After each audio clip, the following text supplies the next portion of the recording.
Hello friends, welcome. और इस video में आप सीखेंगे potential due to concentric spheres. So concentric spheres होते हैं जिनका सेंटर सेम होता है। सो हमारे पास एक ये है, दूसरा ये है और तीसरा स्फेयर ये है। इनको मैं डिफरेंट रेडियस और डिफरेंट चार्ज दे देता हूं।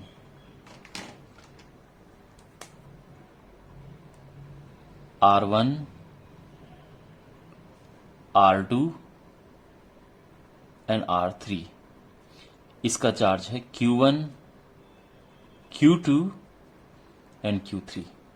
अब हमें निकालना है इस पे कितना पोटेंशियल है, इस पे कितना पोटेंशियल है और इस पे कितना पोटेंशियल है, ये हमें फाइंड करना है। ठीक है, तीनों स्फेयर्स पे हमें पोटेंशियल फाइंड करना है कि on this, this and this. अब इसकी जरूरत क्यों पड़ती है? कभी कभार इसकी रिक्वायरमेंट होती है। वो इसलिए होती है कि अगर आप इनको आपस में कनेक्ट करें किसी वायर से, तो चार्ज का ट्रांसफर किससे किस तरफ होगा, यहां से चार्ज इस पे जाएगा या यहां से चार्ज इस पे जाएगा।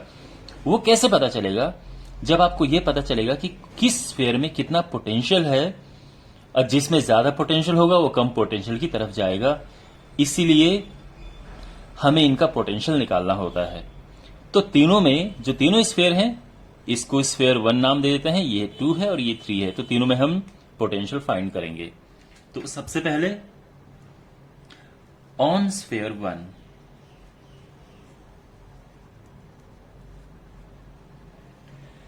जब इस पोटेंशियल की बात आती है कि इसमें क्या है, तो हम इसकी वजह से, इसकी वजह से और इसकी तीनों की वजह से ही हम पोटेंशियल फाइंड करेंगे। अब माय डियर, एक चीज आप याद रखना। मान लो कि आपके पास एक स्फेयर है जिसमें चार्ज Q है और रेडियस उसका R है। अगर आपको यहां कहीं भी, इसके अंदर कहीं भी at this point, at this point, at this point potential find करना होता है, तो वो होता है 1/4πε0 Q/R। यानी एक जैसा होता है। किसी स्फेयर के अंदर अगर आपको पोटेंशियल फाइंड करना है तो उस स्फेयर की रेडियस ले लो, लेकिन अगर स्फेयर के बाहर आपने जाना है और बाहर फाइंड करना है, जो कि इससे R डिस्टेंस पे है, तो जो इसका पोटेंशियल होगा उसमें ये डिस्टेंस लग जाएगा। यही चीज हम यहां पे अप्लाई करेंगे। तो हमें निकालना है पोटेंशियल पहले वाले स्फेयर पे, इसको V1 नाम दे देते हैं। इस पे जो पोटेंशियल है वो इसकी वजह से, इसकी वजह से और इसकी वजह से है, तीनों की वजह से। तो पहले वाले की वजह से देखो, चार्ज तो Q1 रहेगा और उसका रेडियस R1 आएगा। दूसरे वाले की वजह से 1/4πε0, चार्ज Q2 है। एंड नाउ इंपॉर्टेंट, हम क्या करेंगे, हम इस पे निकाल रहे हैं इस वाले की वजह से। तो मैंने क्या कहा था, अगर किसी स्फेयर की वजह से उसके अंदर कहीं भी निकालना है तो उसकी खुद की रेडियस आ जाती है। तो आप लिखेंगे R2, और जो तीसरा है 1/4πε0 Q3 यानी इसकी वजह से इस पे आप निकाल रहे हैं, तो चार्ज तो यही आएगा और रेडियस भी इसकी आएगी। क्यों? क्योंकि ये जो है, ये पॉइंट इसके अंदर ही तो है। तो जब हम किसी भी स्फेयर के इनसाइड अगर लें तो हमें उस स्फेयर का रेडियस रखना है, तो R3 आएगा।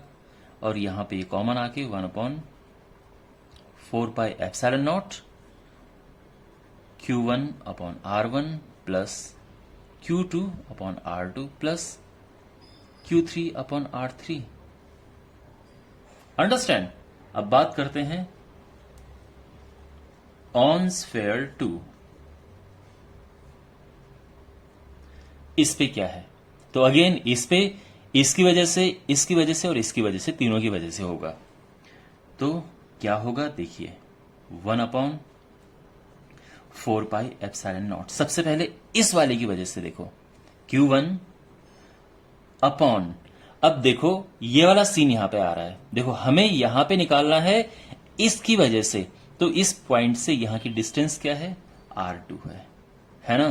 क्योंकि इसकी वजह से जब हम यहां पे निकाल रहे हैं तो ये पॉइंट इसके लिए आउटसाइड ऑफ द सर्कल हो गया। तो अब हम इसमें ये वाला फॉर्मूला इस्तेमाल करेंगे, तो यानी सेंटर से यहां की डिस्टेंस आएगी, that's why R2 1/4πε0 Q2 upon, अब देखो इसकी वजह से यहीं पे निकालना है तो R2 आएगा, जो ये वाला केस है, और जो तीसरे की वजह से यानी इसकी वजह से हमें इस स्फीयर पे निकालना है, तो ये हो जाएगा Q3 अपॉन, और अब ये जो इसकी वजह से इस पे निकाल रहे हैं तो ये पॉइंट इस वाले के लिए इनसाइड हो गया है, और इनसाइड क्या होता है, बिल्कुल उस वाले की रेडियस आती है, तो हम R3 लिखेंगे। तो यहां पे 1/4πε0 कॉमन आ गया, Q1 upon R2 plus Q2 upon R2 plus Q3 upon R3। And now on third sphere,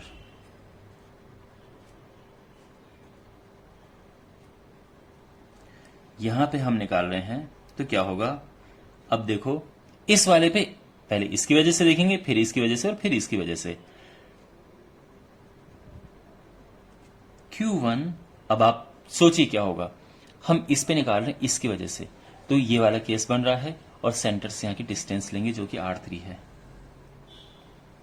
अच्छा, 1/4πε0 Q2, इसकी वजह से यहां पे क्या, तो फिर सेम केस है, इसके ये सेंटर से, यानी जो सेंटर तो सेम ही है ना, तो जो इसका सेंटर है यहां से यहां की डिस्टेंस, अगेन ये भी R3 आएगा,